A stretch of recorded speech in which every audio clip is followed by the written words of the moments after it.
Welcome back No for worries, mate. another episode of the DXP podcast. And today I'm privileged to have Adam Mandurovic. Have I said it right? Yeah, that's probably the Western world pronunciation. Well, Yes, would I say Mandurovic? Mandurovic. Yeah. So I have Adam. He is a very, very interesting person in terms of content online on LinkedIn and sort of a mystery in the world, if you might. Hmm. And Mystery. the things we're looking to understand is the difference Mm. in personalities out there. And what I mean by that is Okay. you've got what 100 people in a group, and you've got Adam and Shane who will stick out as the two that are out of the other 98, for example, right? And there's obviously things behind that Hmm. for that to take place. So we always kick off. Who are you? What do you do? And why do you do it? Oh, big question. So who am I? That's a good question. I'm the guy that's in the corner that basically just calls everything as I see it from every single angle of what I've learned Okay. across so many industry sectors where I've been able to take little pieces and go, well, this is common sense here, here, here, here, here. How come that's not also suggested over here? So I'm that guy. Okay. What do I do now? I took a whole lot of that learning from big business and I've translated that into everyday business across maybe, I think I'm up to 33 individual sectors so far. I've got in Miro mapped out. So, but when I started noticing some of that, I just saw that everything was really, really clear and obvious to me. However, I appreciate that that's not everyone's lens and perception because a lot of what we see online is people that are extremely good at what they do, but it might only be relevant or subjective to their micro niche. Okay. Tell me more. Yeah, I guess the biggest thing that I learned, I don't know if you've heard this story before, is I trained most of my life to be an Aussie rules footballer. And I that was my father's dream, although I was probably better at track and field and basketball. Okay. However, it became my dream because it was his dream and he was sick. I did get to like a reserve level team, and then I fell from a 4-story apartment block and broke my back. Wow.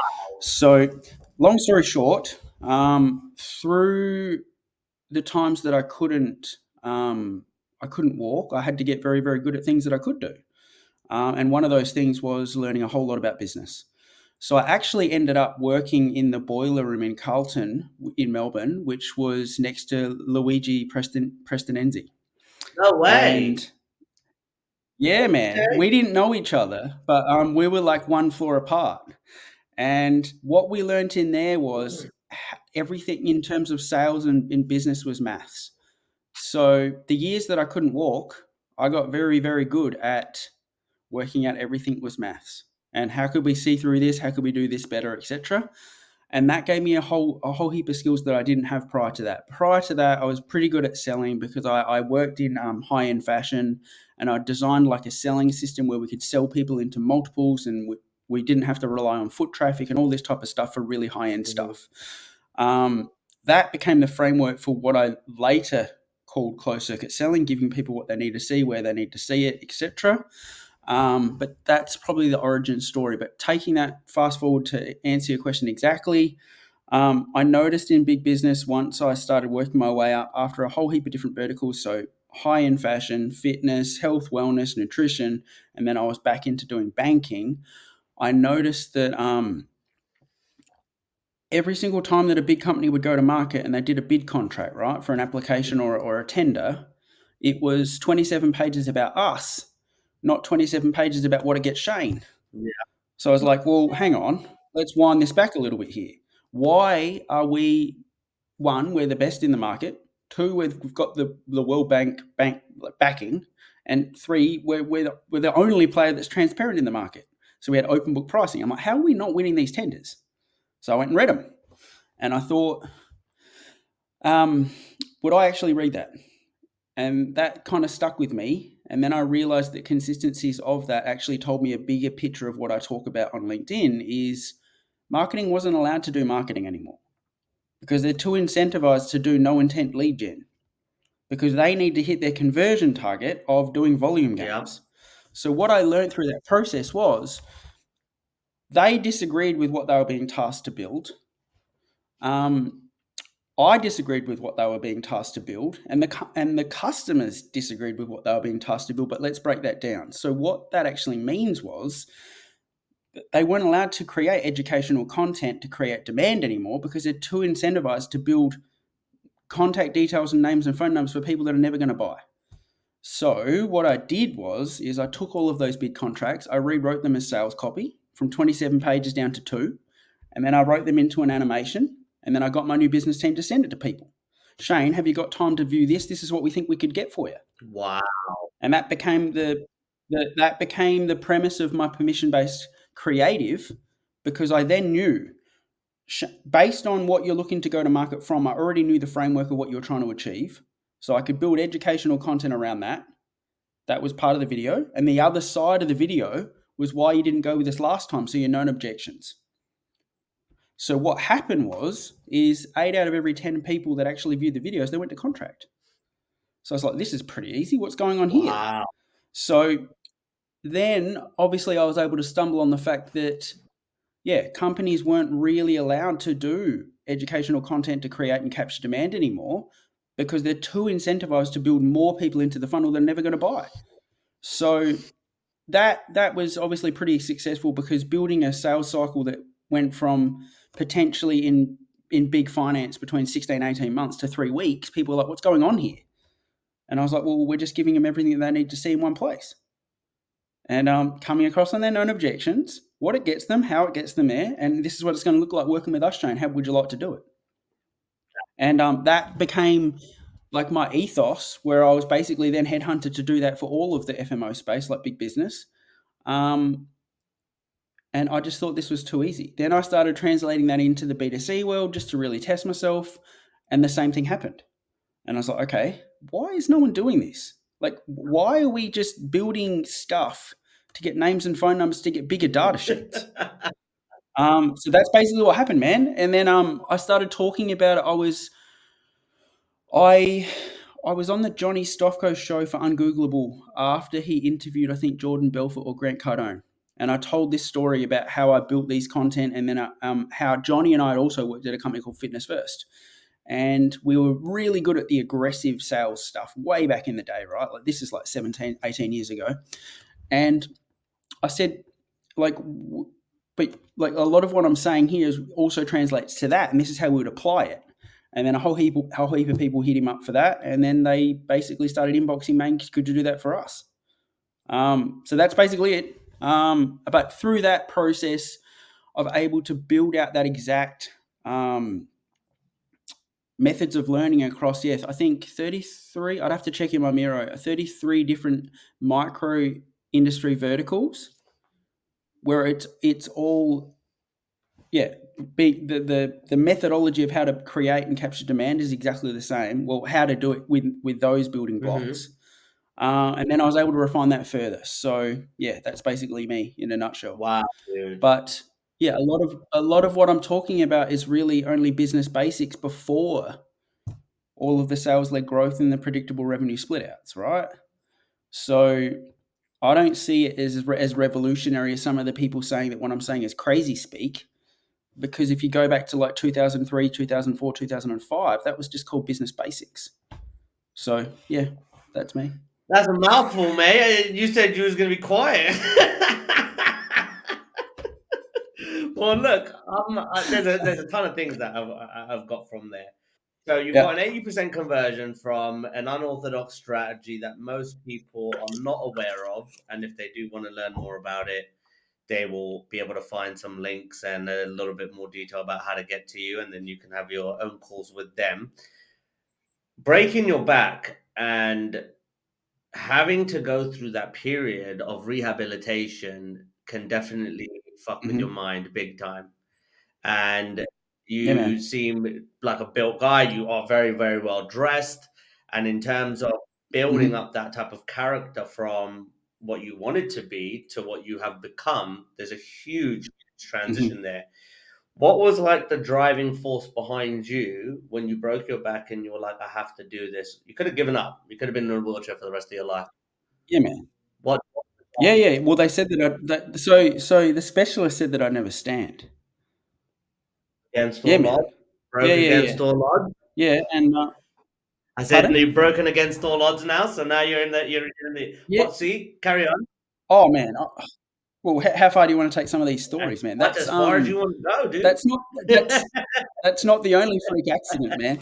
Um, yeah, man. So, I guess previously to that, my dad had cancer in the late 90s, and they told him that he had a week to live. So I already had like a pretty heavy distrust for like the medical system, and I was like questioning everything and like, well, no, we don't accept that. What could we do? And yeah, he was able to live almost 5 years longer after we tinkered around with some things. Wow. Yeah, yeah, man. Um, so I'd already been through that process of just finding a way previously. So I guess that gave me in good stead for not accepting that for myself, because like if you train your whole life to do something, or you think you're going Mhm, to because of XYZ, and then that's taken away and you physically can't put your feet on the ground, or well, I couldn't at the time, but I tried once I mhm. could.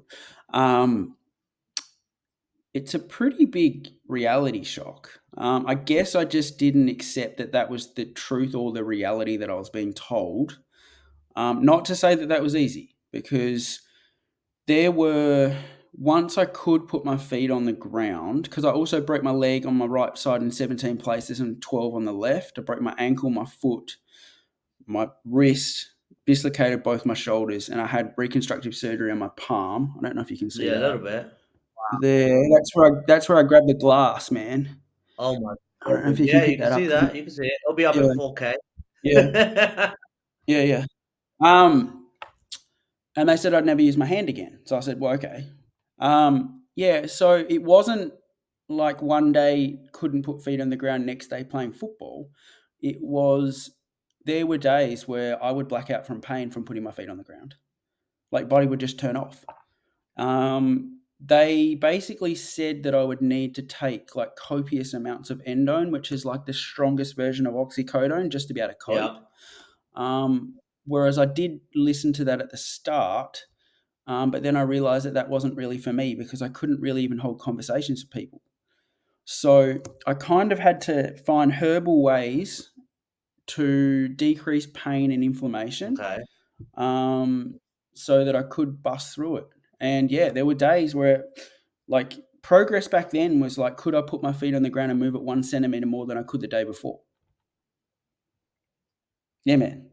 So, yeah, once I got through that cycle, then so I got back into like a home setting, and then I could kind of like stumble around.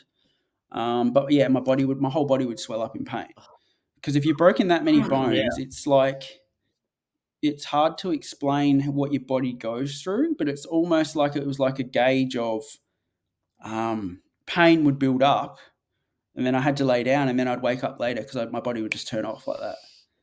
Yeah. Wow. Um, My gosh. I can't even yeah. imagine So. how many painkillers. I had an ACL surgery and I was on. Mhm, I went from codeine to oxycodone to Roxicet to mhm, Oxycontin to Opana to fentanyl. And at mhm, fentanyl, I maxed out. That was the max. But in terms, mhm. and that was like Yeah. recreational, dude. That Mhm. was a different type of pain relief. But in Yeah, terms yeah, of just how yeah. old were you when this happened? 24, man. So, yeah, that kind of, so I'd been training with like Carlton in the reserve league in the Aussie rules for like 3 years on and off, but like I kind of, probably that year is when I really, really thought that I could really make it. And then yeah, in December, that's when the accident happened. So it was all over. And yeah, but I fought back pretty hard. But yeah, to go from those heights, like I did it. Probably people know already, but like I did a fair amount of modeling work back then as well. So like people would recognize me from Mhm. stuff. But man, after that, once I could walk around, because I couldn't work out, like, Mm. obviously. Even if you've trained your whole life to be an athlete and then you're not, even eating normal food, I just blew up like a baby whale. I was like 131 kilos, man, just eating normal food. Yeah. And people used to point at me in the street and laugh if they recognized me. Why? Why would what kind of pricks were you? Because What like I kind of was pricks were you on living in with? these magazines. Yeah, man. Yeah, well, it made no sense to me. But if they recognized me from something, like I was on the covers of some of these Yeah. magazines, and I was on this billboard, blah blah blah. And yeah, people used to just be like, yeah, it was weird, bro. So that is a whole humbling experience. And what year was this? Whoa. You're 24. What year was this? Because these some cruel motherfuckers that you were around. Um, what year was that? That was I got out of hospital towards the end of 2007. Okay. So I was in hospital nearly a year, man. Wow, dude, that is incredible. Yeah. Okay, so from at age 24, you had the impact. Yeah. I want to ask you Mhm. what went through your mind, but before I ask you that, how long did that take to rehabilitate back to one foot in front of the other, at least on your own? Yeah, like a A year. year. You are And an that was anomaly, even ahead mate. of You're fucking Superman. yeah. Yeah, that was even well, it was probably more like 8 months, and they were like they couldn't believe it because they were like I was in a so you get moved so if you're in, like, long-term care in, like, a Yeah. ICU, if you've got a certain level of what they're saying is not repairable, they'll then send you to, like, a long-term but rehabilitation hospital with the hope that you could somehow regain some function. So that could mean like a motorized wheelchair or blah blah blah, Yeah. etc., or like one of those like pods you put under your knee and then you Yeah, wheel yeah, around yeah. and shit. Um, yeah, so they sent me to one of those places. I was all up. I would have been in there, I reckon, 8 months in total before I could put my feet on the ground, and that was way ahead of schedule. They couldn't believe it, and yeah, even before then, I was like begging them to go to the gym even with my electric wheelchair and just do like upper Yeah. body, and they couldn't believe it. Yeah, but that was okay. Like the blacking out from pain didn't happen until later because I hadn't put my feet on the ground. At that point, I still probably had 6 changes of leg casts, I reckon. Um, yeah. So to answer your question, how long did it take? Um, Whatever the timeline was, I reckon 2 months ahead of schedule when they said I could actually go home. But by that time, I was already pushing myself to walk around in, like, the boots where you can adjust how much weight distribution there Mhm. is. And they thought that was miraculous because they're like, well, you can do that, you can go home. Yeah. And so the severe pain didn't happen until after that. But in terms of a full timeline, probably 3 years after that, um, I was back coaching and playing football. But how did I get there? Whew, okay. So I tried everything. So, like, remedial therapy, hot rock therapy, Japanese amoxa, um, osteo, hydrotherapy, hyperbaric chambers, float tanks, um, whatever you could think of, I would have done it. And yeah, a lot of that stuff wouldn't have been funded either. So at the same time, when I couldn't walk, I had to also try to do a job What? You so I call could. this is Yeah, man. fucking insane. Oh my god. Are you being Yeah, man. serious? Yeah, man. Yeah, bro. 100%. Yeah. So if Luigi would have remembered me back then, like, I literally used to have because I was so fat as well, right? My clothes wouldn't fit me, so I had to, like, yeah, man. So like they were really good to me. They let me wear like track pants to like a business office, and I would have like um the blue ice packs from like Yeah. sport. I'd have them like taped to my legs most days under my desk. Yeah, man. Yeah, If man.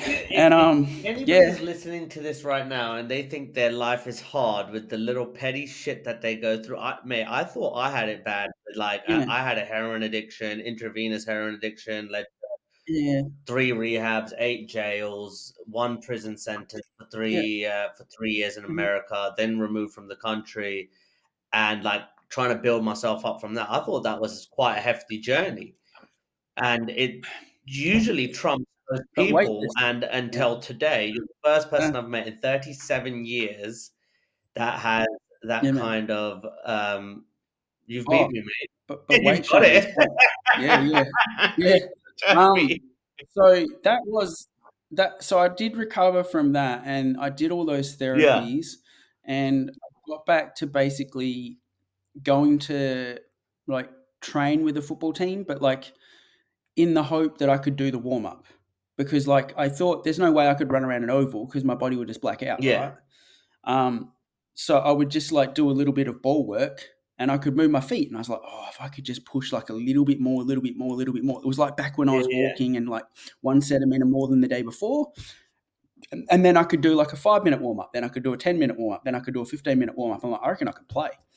And yeah, that didn't happen so much that year because I still had the skills from obviously when I was training with a professional team, but my feet were so sore that I couldn't really accelerate. So until the next year, I went and coached a different team with my brother, Hmm. and I was like, I wonder if I could just make myself do the warm up of the 2 laps. And I started doing it, and then I was like, I could probably play if I played in the forward line and we played a practice Yeah. game. And that club was a really, really big club. It was called Tea Tree Gully District Football Club in South Australia, and one of the biggest amateur clubs in the country. And we played like a practice game against the top division, and the team just fed me the ball in the goal square, and I kicked 9 goals, one. What Yeah, the that was the first. Yeah, man. Yeah, yeah, yeah, yeah, yeah, yeah, This is yeah, man. amazing. And yeah, yeah, yeah. So I was like, okay, I could probably play again, and that took me on a whole journey of like coaching and yeah, kind of keeping my promises to my late father. Um, but yeah, I guess it's a pretty crazy story, but it's probably not. That's probably only about half of my story, No, unfortunately. definitely I'm not Um, unfortunate, mate. This is a story of like that's a yeah, story of will. Number yeah. one, will, resilience, and Mm. it's what the whole Oh fucking theme man, of of me doing this is about not meeting pussies. Like I say it, I have yeah. to be careful without it, but So, there's a bunch of fucking pansies going around here, and mhm. they will break at the sign of any amount of pressure. You went through fucking Christopher Reeves back to life. Yeah, Yeah, yeah, yeah. Well, I was lucky that because it was more towards my yeah, coccyx, right? yeah. So it was more like my hip and my coccyx was shattered. So the rest of it was relatively intact Yeah, but still, that time. you to come Yeah, through on the other side of that, and in a yeah. year, you're back walking and Mhm. and almost playing in the warm up. So when are Yeah. you at full speed? How long did it take from '08? Then you're kind of let's say 50 to Yeah, yeah, yeah. 60%. When are you? How long did it take you to get to Yeah. 100%? I was probably hobbling around trying to play until, like, 2012. I still played a little bit in the forward line, I Okay. reckon. Um, 213, I was probably pretty much back to normal. I'd moved back to Melbourne and I'd train with a Division One team again, but I didn't play because I didn't have Uh-huh. time. I'd taken a head of sales role at one of the big banks, and that was pretty much my priority. And unfortunately, we didn't have very good reporting, so I used to basically make all these reports for my sales team, run them on my computer at home through Yeah. Citrix, while I was at work doing the day to day, and I'd just be working 24/7. But the pain and everything like that was relatively gone. Like I just couldn't jump or sprint. I could sprint actually, but not the exact agility that I could prior. However, I did eventually move to New Zealand, as you probably know, for almost 7 years. And unfortunately, when I was there, I this is going to blow your mind. More than it I already was is. driving. Yeah, yeah, yeah, man. But wait, there's more. I was driving. I didn't know that this is where we're going to go with this, but here we go. Um, I was driving one of my work colleagues home, and I was hit by a drugged driver T-boned and like literally lifted up my Audi across the intersection like this sideways. Yeah. And like then it just kind of like you see in the Yeah. movies, and the car just like falls back down to parallel, and then I just fell out the door seat. And then I had like I think a T3 spinal injury with post concussion, but it didn't happen on the same day. So what happened was I got up thinking I'm Mr. Hero and I can get through anything. Um, Reported it to police. So the one thing down there, they're like, "Well, we don't come out to traffic accidents." What? I'm like, what do you mean, man? How do you claim on insurance? Yeah, yeah, they don't have enough people. Yeah, yeah, yeah. Spin out, right? And yeah. Anyway, that was a whole nother process because I had to like prove that the lady hit me, and I had to draw all these pictures. And anyway, Wow. but long story short, I then had a second spinal injury. But it was kind of how that happens. Well, when that does happen to you, it's kind of like almost like a delayed onset. Like that day, I still had enough adrenaline. I went home, walked my big dog. I had a 55-kilo American Staffy, and like he would just like pull me around. But it started getting sore, and then the next day, I tried to go to work, and then the next day, my back was like curved over like that, and then my head started hurting, and things like lights started like feeling like it was compressing on my head, Mm-hmm. and then I had post concussion for almost, I think it was like, it would have been almost a year. So I was sensitive to light and sound, and I had a second spinal injury. Yeah, yeah. And I had to go to like do all these tests, and yeah, that was a fun process. Wow, wow, wow, wow, wow, So, wow, wow, wow. so That is and I was insane. like, I just, yeah, man. And I just picked up some clients that I was trying to show like closed circuit stuff to. I'm trying to consult, man, and I couldn't even like focus enough to look at my laptop. So I was like trying to like reply to people on like the light of a phone because that was the diminished amount of light that I could actually look at without hurting my head. And you still And kept, and I'm that guessing you was a still fun carried process. on looking at it though, right? Yeah, man. Yeah, man. I No, yeah, no man. mercy, non-stop, Um right? Nothing's holding you yeah, yeah. back. No, man. I played football later that year. For like 5 minutes. I made it my goal to play one game that season. Even though at that point in time I couldn't even go outside. I had like cardboard sticky tape over my windows and doors to keep all the light out. That's how bad it was. And yeah, I had like all these weird physiotherapies to like build back up to even be able to move, like without, because it's hard to explain. Like it just overloads your brain. And yeah, thankfully I obviously pulled through that. But yeah, I probably didn't need a second spinal injury. But yeah, I This is, I had some this good is like help, I for guess. real. But looking back at it now, man, like it's hard for me to even explain to people that I've had all these weird injuries because people are just like, nah, man, there's no way. No, I think I Um, think it's built but a lot of. You can tell you know what, when there's people who've gone through really really challenging things in their life, you can tell because they're charismatic, they've got charm, they've got a different kind of demeanor about their life because these little stupid things that are going on in the world, right? They don't matter mm, as much because you've kind of gone through your mhm, own things and you realize that you know for yourself now too. The only person who can get you through those moments is yourself. So yeah, man. for those that there's a number of people that I've spoken to, and they'll give you every fucking excuse under the sun for and reasons Hmm. not to do something. Okay, now for you, if you were to give one message, 5 words, 6 words max in that sentence, to get through any obstacle hurdle you're in life right now, what strategy would you tell them to do when all else has failed? Mum and dad's advice is bullshit. Mm, Brother sister's advice is no good, is biased. Friends, they don't want you to do what you think you should, what you know you want to do. Cousins, aunts, uncle, all of the advice is mm. out the window. Now they've come to Adam and they're watching this and they're seeking solace in you. What do you tell them? Don't believe what you're told. Just find a way to find your own truth. We're gonna have to make a gif about that and a meme. So Yeah, look, yeah, man. we've gone way into the bit, and I think we'll probably have to make a series considering the amount of stories that are Mhm, going to go behind this. But so we, you've gone through a shitstorm of life, put it mm. like that. Why sales? After all that while, why sales?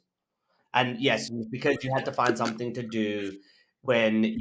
No, no, that was yeah.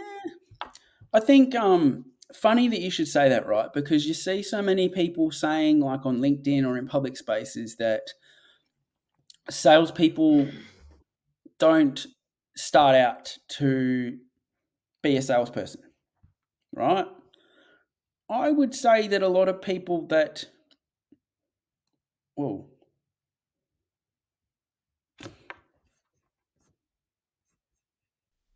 Uh, So the podcast got cut off because it couldn't handle the memory couldn't handle the stories that Adam was giving. So my computer blew up, and I had to go through a whole reboot to get it back to where it is. So back to where we were. You gave mhm, a number of stories about broken back, second broken back car crash, mhm, rehabilitation through the wazoo, and we got to a point where I was just so curious of all those things that you yeah, went through. You came to a point where you're like, all right, I'm gonna carry on in sales, and I mhm, love sales. Sales gave me a life. It gave me a mm, career. mm. But why the fuck did you get into Well, it? okay, so there's probably two components.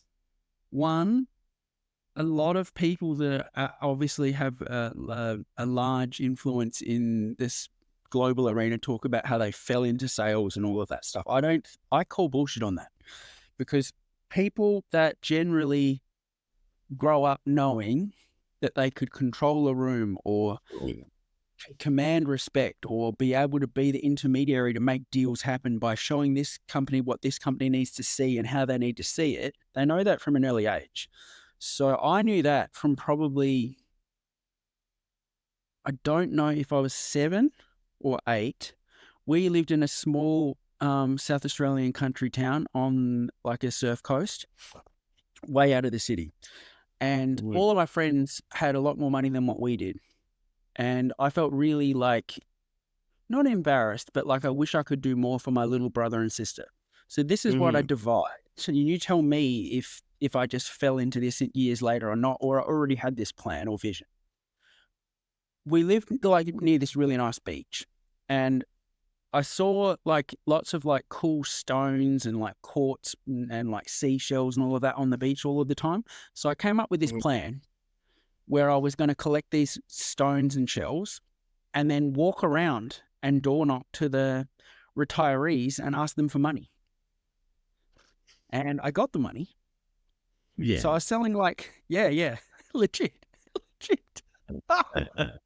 I was selling like beach shells and stones to get money so that my brother and sister could buy like lollies and sweets from the shops.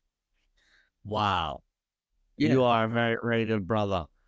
Very, very good brother. I remember my cousin, right? He was from, well, he actually moved to the Netherlands, and he always, at an early age, I think it was around that time too, 6 or 7 years old, he came with a box, and he Mm. opened this box that had all these chocolates and sweets and stuff. And I was like, oh, give me one. And he said, no, you have to get me £2. And I was like, you motherfucker, you're my cousin. And he was brutal about it, absolutely Uh, brutal.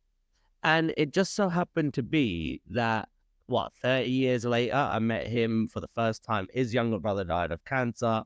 My younger mhm, brother died about 14 years ago now, too. So we kind of, after my brother passed away, we kind of lost touch. And mhm, his mum and dad live in, no, dad and stepmom live in Queensland in Australia. uh, They moved from mm, Queensland. So they were there. He went to the Netherlands. And we came back and we had lunch about 7 or 8 weeks ago. And come to find out, I became the salesman selling mhm, 6, 7 figure deals. And he was like, I always knew you had it in you and I always knew you'd do it. I just never expected it. And he ended up You know, that booths in the airport with the traffic controller, airport controller, and he ended up being one of those guys because he always loved planes. And I don't know if you remember Microsoft Flight Simulator, how cool that game was when you learn how to fly a plane. But I kind of lost track of why I said that. But what was I gonna say? Oh, it's because you knew you were a seller. Okay, so that's why. And then what I always used to hear was, you're going to be a lawyer when you grow up. You're going to be a lawyer. I just so happen to have to pay a lot of lawyers to grow up and to get me through court. In terms of knowing you do have it at an early age, and I never put my finger on it until you just mentioned it now. When I was released from prison and I came here, I worked in security, and then I went to a financial sales training events company. And the first time I got on the phone and was in a room of people, they were like, "Whoa, are you serious? That's the first time you've ever made a cold call?" And I was serious. Yeah, it was. But I'd watched a lot of movies, and it just became, it was something natural, and I did love the attention, and I loved everything about it. And again, that helped me like literally climb through, like rapidly climb through certain jobs that I went through. Top seller at my second one 3 times. Then I was on my CEO's yacht in Cannes. Got pictures of that. Fucking amazing. And then building my own business. It's been a journey I would never, ever, ever ask to have it in any other way. But along that, right, was a lot of failures. And that's another major thing on the show that like I like to highlight, because people need to know it's okay to fail. And if you can fail enough, I call it accelerated learning, you get to find out those 100 spot on ways to make things work, to create those efficiencies, that effectiveness that really drives a business's growth. So for you, were there any like profound failures or impacting failures, learning experiences that you went through that you could really walk us through and say, look, I went through this and this is how I came on the other side because of this? You got anything like that? Oh man, it's probably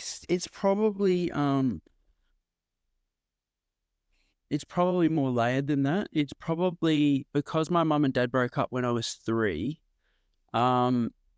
I basically fought for approval, even though he already told me that I was the best.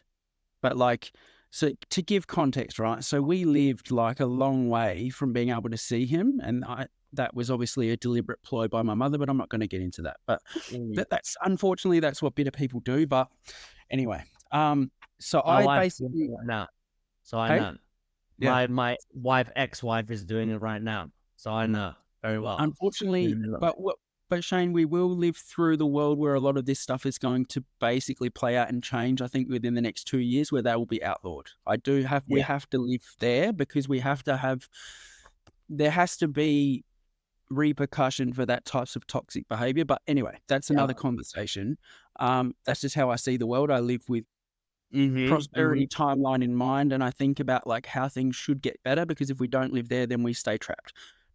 However, stemming back to answer your question, fighting for my father's approval, even though he'd already told me that I was good, kind of led to my acknowledgement very early that if I was really good at lots of sports, the school would pay for me to go to the city and I could see my dad. So that also then, man. So I played sports that I didn't even like just so I could go and see him. And you're looking shocked, man. But I'm telling the truth, mate. I'm telling you the truth. I'm like, this is a fucking twin right now, because my whole life I was, even still now, my dad says like I'm 37 years old and I'm still like trying to get approval because I've gone through so much of a roller coaster. Even till this day, I'm just like, I've got to do this to prove to him. So he loves me more. Shut up. Like whatever, right? It's just so I think I appreciate it and I can empathize with it. So carry on though. Yeah. I think that taught me that even if I'd broken a sales record at Fitness First, or I'd written a business case at EPAC Salary Solutions, which was a bank, and then I got promoted from there after 2 weeks instead of getting fired because etc. Like they could have. I was still, even every single time that someone said that I'd achieved XYZ, I was still fighting for that approval that was never going to come because I'd already achieved. I think that then taught me to just keep trying to push what's possible or impossible, I guess. And then that just became ingrained. And then I just kept doing that. So yeah, that led me to a whole heap of sales records, but I think that learning also stemmed me to a lot of cheat codes within that, because realistically, coming up through the boiler room stuff, I kind of also thought, like with what I learned at looking at all of those proposals and reverting them back into making them into sales copy, I thought, well, what if there was an easier way? But what was I really doing? I was actually replacing the marketing function, right? Yeah. Because, and then that just became a whole thing. And then that just became really obvious to me, because everywhere I tried it, it worked tenfold. And I was like, this is just too easy. Like, why is no one else doing this? But I guess that even if once I was doing those things, it was never enough, because I'd still fight for approval, even if I'd broken a record or I've got this contract in record time or whatever that was. I just kept fighting to find new ways to do stuff. It made me question everything. And then, is there an easier way to dice everything? I guess that's where it kind of led me. Well, that's very interesting. So 2 questions on that. Would you say you're fulfilled now? After all of this, would you say you're fulfilled with what you're doing, where all of these experiences have led you? Are you currently fulfilled as a result of this? This journey today? That's a really good question. I would say that for anyone that has followed me for a long time, they would know that I've been pretty outspoken about all of these pillars of what I believed within the closed circuit should be operated since like 2017. But let's go through that just quickly. Initially, people said I was crazy because there's no way that you could just break down business and it's that simple.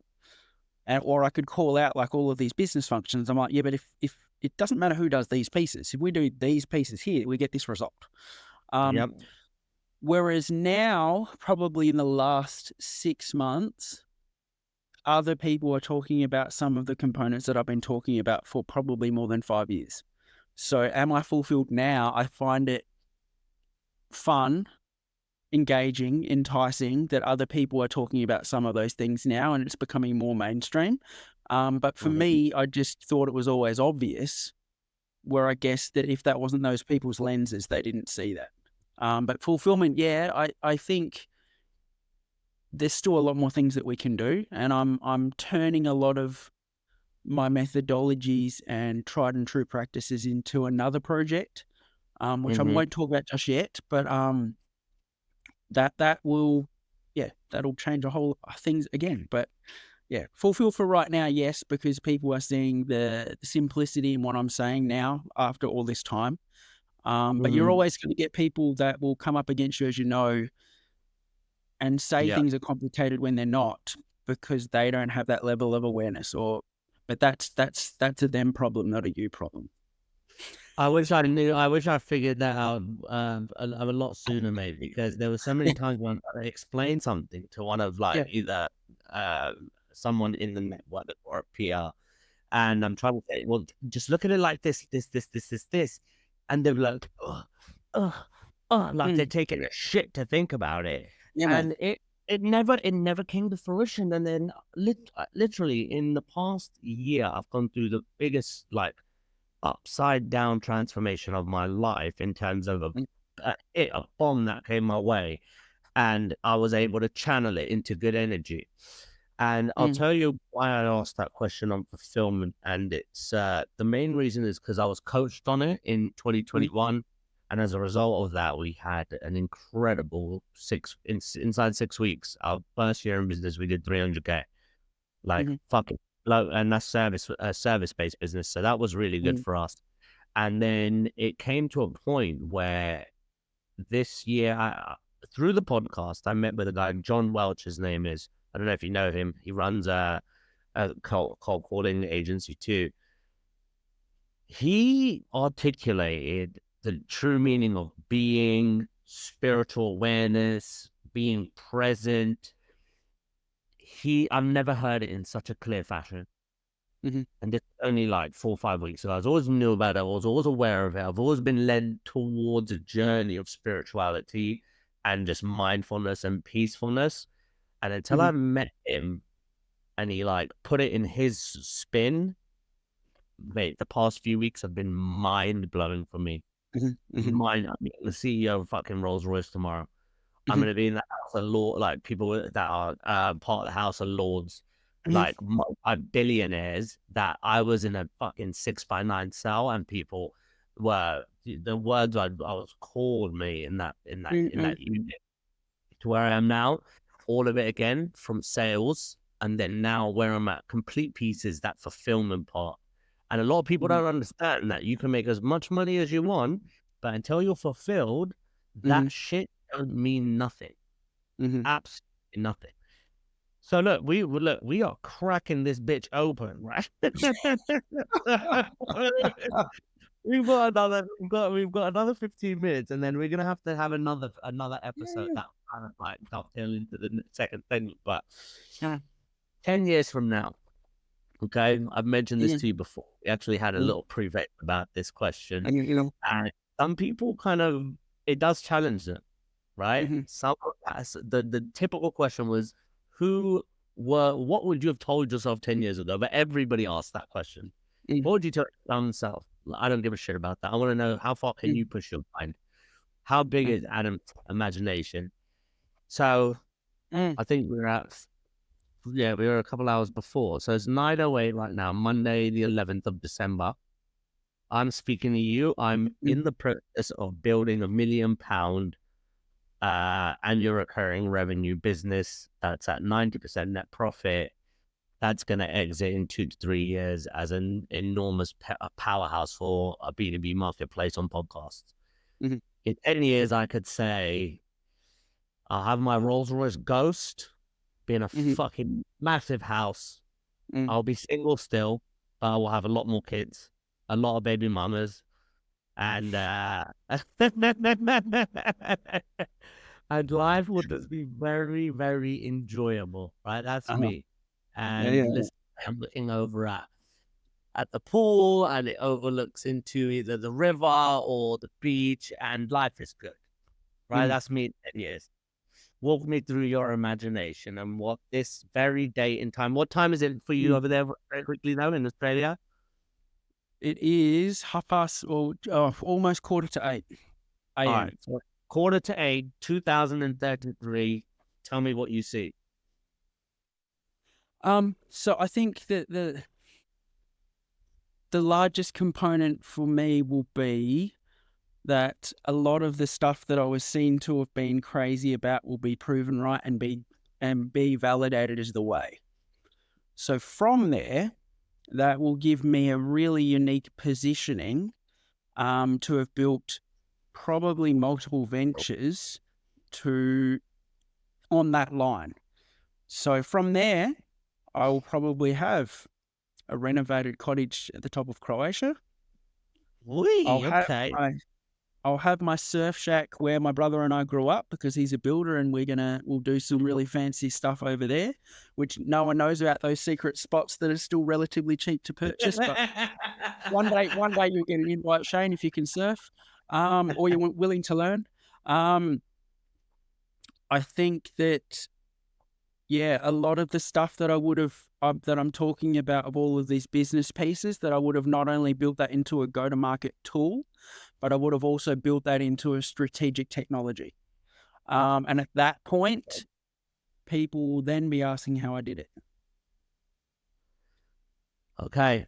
We'll expand on that when we come to part two. All right. 'Cause I know you're just itching to get some more. I know you're itching I know. for it. So let's end it on a high note, right? A lot of this show, and the reason I do this is I want people to learn, empathize, appreciate, understand, and identify opportunity. But more importantly, I want them to be able to execute. Mm, So without revealing the crown mm, jewels, mm, what where do you tell somebody in this audience, this little gem that's really like drawn into you, what do you tell them to do today to realize a result tomorrow? Ooh, that's depending on where you want me to take that. I think the biggest part of what I tell people is, here we go. This is your package, your story. Who cares? How do you get to them? If you can't do those things, it doesn't matter how good your product is or your idea is or your concept is or wherever you're pulling money to fund that vision is, you've got no chance of selling it. So if you can't sell it, you then are held over a barrel hiring someone that can. So my biggest advice to all of these companies and anyone is tell your story, tell your truth, know how to package it. Who cares? That's fucking beautiful. So where can people get these golden, deep, dark secrets online? Do you have a podcast? Do you have a newsletter? Do you have social media handles? And if you don't, is people going to make them for you? Yeah, man. So if you've liked what I've said, if you've liked some of the stuff I've said around business and some of the clarity around how I would merge more of sales and marketing functions together to make sales job easier. If you like how I also call out that if you don't have customer success working properly, it doesn't matter how good your go-to-market is. A lot of that is available on my LinkedIn. Basically now, every time that I go and see a company and I see the same problem, you'll see a repetitive post because I've literally rewritten exactly what I've just found again. So that is a very fast track into how I see the into how I see the world. To answer your question, I've got a podcast. It's called BBB, Better Business Building, by my name. Okay. It's on Spotify, Apple. Had some unbelievable ratings this Spotify Wrap, which I still can't get my head around. I went from like the top 30% down to the top 5. Wow! But that podcast is literally built on telling other people's stories to the people that should care. So most of the people that I talk to are thought leaders and salespeople or marketing people, but I just really wanted to build a podcast that bridged the gap between B2B, so that's what I did. And anything else I've got a lot of my stuff written out in long form on Medium, which gets a fair amount of traction there. But I've got a newsletter as well on my LinkedIn. And a lot of my story about the injuries recovery and how I built that into the journey of getting to all those head of sales or head of marketing roles is documented on my LinkedIn under a newsletter called Creating Closed Circuit Selling. So all of those will be available on this podcast link. And in terms of it, mine go up on YouTube. Then you'll have about 160 different posts going out throughout the month with clips from this, which is what we're about. But look, guys, I hope you go and find out more about Adam and what he's doing. And especially after this, there'll be more episodes. I can confidently say that. But until next time, Adam, we hope to see you again. And I hope you have an amazing day, mate.